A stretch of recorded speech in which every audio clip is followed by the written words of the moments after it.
গরম দিনে দিনে বেড়ে চলেছে, আর এই গরমে শরীর সুস্থ রাখতে আমাদের শরীরকেও কিন্তু ঠান্ডা কিছু দিতে হবে। তার জন্য প্রত্যেক দিন সকালে খালি পেটে আমাদের এক এক রকম শরবত খেতে হবে, যার জন্য যে শরবত সুটেবেল, যার শরীরে যে শরবত শ্যুট করবে বা সহ্য হবে সেই শরবত তাকে খেতে হবে। আমি এখানে চিনি ছাড়া শরবত বানিয়ে আপনাদের সঙ্গে শেয়ার করব। নমস্কার বন্ধুরা, আমি আলপনা সিম্পল এন্ড টেস্টিতে আপনাদের সবাইকে স্বাগত।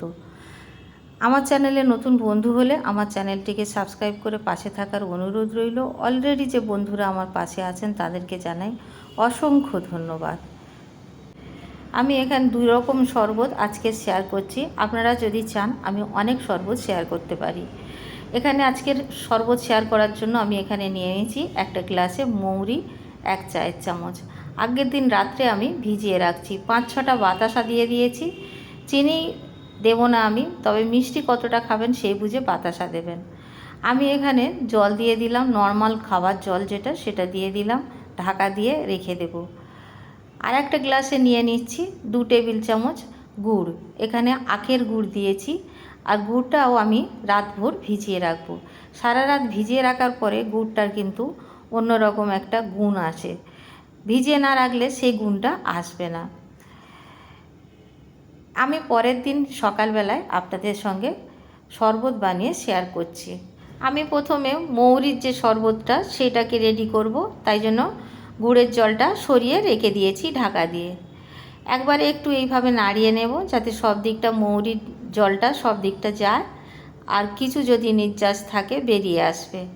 ভালোভাবে এইভাবে নাড়াচাড়া করে আমি এখন একটা ছাঁকনি নিয়ে ছেঁকে নেব। তার জন্য এখানে একটা ট্রে নিয়ে নেব, তার মধ্যে একটা গ্লাস নিয়ে নেব, যাতে জল যদি পড়ে ছাঁকার সময় ট্রের মধ্যে যাতে পড়ে। এখন আমি দিয়ে দেব ছাঁকনি, আর তার উপর দিয়ে আমি এখন ছেঁকে নিচ্ছি মৌরির জলটা। এইভাবে ছেঁকে নিতে হবে। কত সুন্দর দেখতে হয়েছে, খুব সুন্দর দেখতে হয়েছে। এখন আমি দেখাচ্ছি আপনাদের মৌরিটা ফুলে কীরকম হয়ে গেছে। সারা রাত ভিজিয়ে রাখলে কিন্তু মৌরিটা এইভাবে ফুলে যাবে।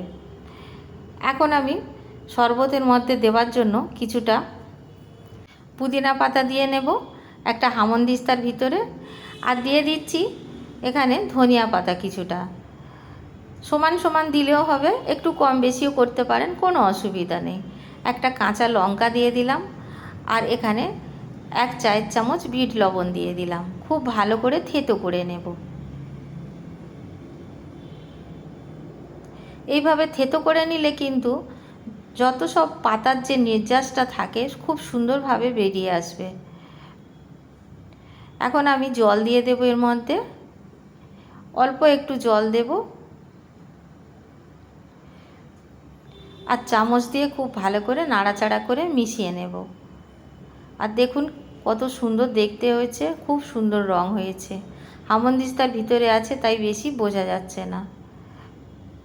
এখন আমি সরিয়ে রাখবো। এখন এখানে আমি মৌরির জলটা নিয়ে নিয়েছি।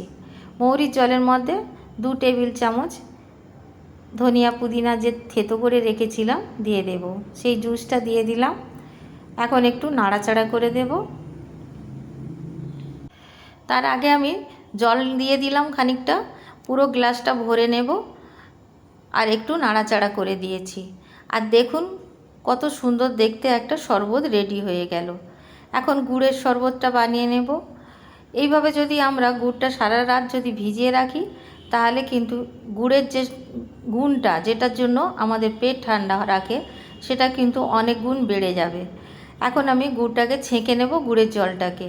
কেন কি গুড়ের জলটা ছাঁকলে পরে আপনারা বুঝতে পারবেন গুড়ের মধ্যে কি থাকে।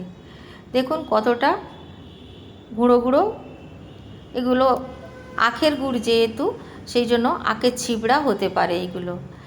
আমি এর গ্লাসের মধ্যে 2 টেবিল চামচ ছাতু দিয়ে দিলাম, এটা ছোলার ছাতু, আর খুব ভালো করে নাড়িয়ে মিশিয়ে নেব। খুব বেশি মোটা করব না, একটু পাতলা মতো ছাতুর শরবত করব। আমরা পেট ভরার জন্য খাচ্ছি না, আমাদের পেট ঠান্ডা রাখার জন্য খাচ্ছি। আর কিছুটা ধনিয়া পুদিনার জুস দিয়ে দিলাম, 1 টেবিল চামচ মতো দিয়ে দিলাম। এতে কিন্তু আমি কোনো রকম লেবু দেব না বা আর কোনো কিছু চিনি দেব না। এটা শুধু গুড় দিয়ে বানালাম আর একটু মশলা দিয়ে দিলাম। এখানে ভাজা জিরার মশলা দিলাম।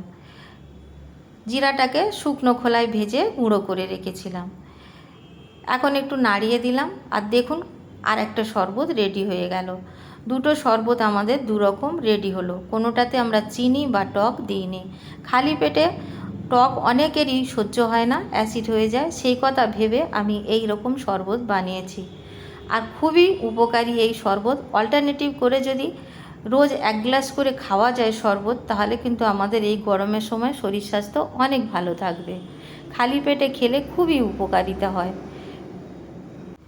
আপনারা বাড়িতে বানিয়ে খাবেন আর কেমন লাগলো কমেন্ট করে জানাবেন। রেসিপি যদি ভালো লাগে লাইক করবেন, শেয়ার করবেন, নতুন বন্ধু হলে সাবস্ক্রাইব করতে ভুলবেন না যেন। আজকের এই পর্যন্ত, দেখা হবে পরের ভিডিও নতুন কোনো রেসিপি নিয়ে। সুস্থ থাকবেন, ধন্যবাদ, নমস্কার।